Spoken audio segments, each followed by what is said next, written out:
'Pag talaga si Uno ang kasama ko ay sadya naman talaga halos mamuno-muno yung laman ng bangka na tilapia at nahuli namin ngayon ay 48 kilogram ay nanghuli din ng isda si Itay, diyan nga lang sa may bangka.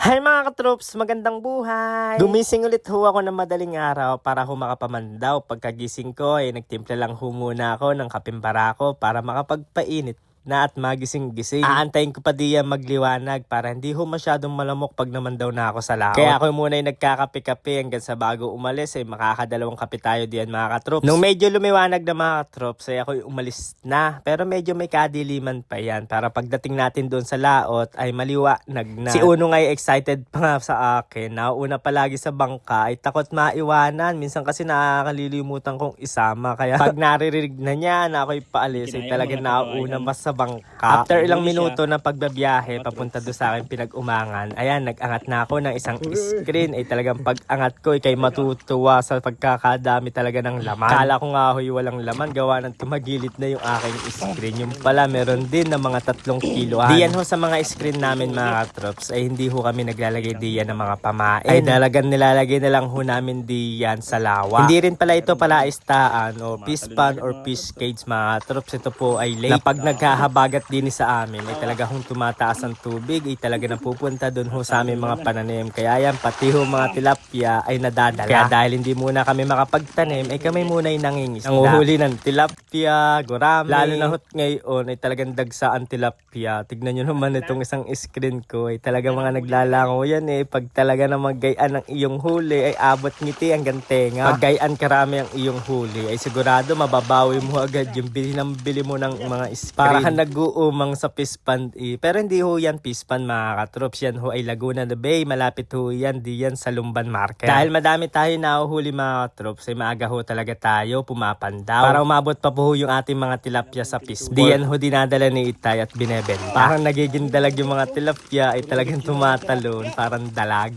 Ay diyan pa nga sa isa kong screen ay palapit pa lamang ako ay talagang nagwawala na ay gustong gusto na mahango mapunta diyan kay Maria Verde sa ating mga bangka. Kung pagkakaangat natin ng kaunti ay talagang di tayo nagkamali, napakadaming huli. May 5 o 6 na kilo yan mga katrops. Pala ito pala yung mga original na tilapia mga katrops. May mga napapasama ho diyan na pailan-ilan, 1, 2 hanggang 3 o 5 piraso na arroyo. May mga nakikita din pala ako dining kangkong mga katrops ay mapapaibig sa susunod na makapag-adobong kangkong sa kapiritong tilapia. Pagkakasarap na partner na yun. Dami nga ng tilapia na nahuhuli natin ngayon mga katrops. Ay si Uno ay buong tilapia ang binibigay natin diyan. Pero luto ho yun mga katrops, sa lutong tilapia yung binibigay ko kay Uno. Pag meron na ho palang tilapia ang laman yung ating bangka mga katrops, si Uno ay hindi ho yan pumupunta diyan. Diyan na lang ho siya sa likod nakatambay. Ang beses nga ay parang may nakita si Uno diyan sa lawa na tilapia ay parang gustong sunggaban habang lumalangoy ay medyo may kabilisan lang talagang lumangoy ang tilapia. Dini ay pauwi na ako mga katrops, si Uno excited na kaya yan no, nakita yung kalsada ay talagang tumatalon ay nagulat pa nga ako eh, kala ko ako'y mahuhulog pagkakatalon niya. Minsan kasi hindi na talaga naantay ni Uno na makadikit ako sa kalsada, tumatalon na. Isang beses pa nga ay talaga nagpandaligo na siya at nahulog talaga, sumalat, medyo may kalayuan pa. Kaya nakababa na si Uno, ako naman ho ay papunta ho doon sa ating bahay kubo na meron pang baha. Hindi ho mawawala ang tubig diyan mga katrops hanggat di ho nag-aamihan, hanggat habagat po ay meron pong tubig diyan. Kaya pag nag-amihan na mga 1 week lang ho yan, mawawala na yung tubig diyan sa ating bahay kubo mga katrops. Siguro mga October pag hindi na ho babagyo ng September ay talaga mawawala na yung tubig diyan. Galing ho kasi yung tubig na yan sa tubig lawa mga katrops, kaya ho yan ay isa na ho sa Laguna Lake. Kaya matagal ho talaga mawala ang tubig kung may stock hanggat naghahabagat. Yan nga ho si Inay, tinignan na ho yung ating huli. Pagkakakita niya ay sa pagkakadami talaga. Sabi ko nga ay mga 50 kilo yan, ay sabi naman niya mga 60 daw. Kaya ayan, inisa-isa na namin para matimbang na ho namin lahat at mai-deliver na ho ni Itay sa fish port. Kailangan ho ay mga buhay pa yung mga tilapia mga katrops. Kaya pagka ho ako namamandaw ay dali-dali ho talaga akong umuuwi para ho mga fresh pa yung ating mga tilapia at mga buhay. Ito nga ho si Itay ay kadami ko na hong huling mga tilapia ay gusto pang humuli ay tignan nyo kung paano siya manghuli ng tilapia. Ay sadya naman nadulas pa ay may lumot na kasi yung gilid niyan. Hinabol niya yung tilapia na nilagay niya na muntik na mahuli.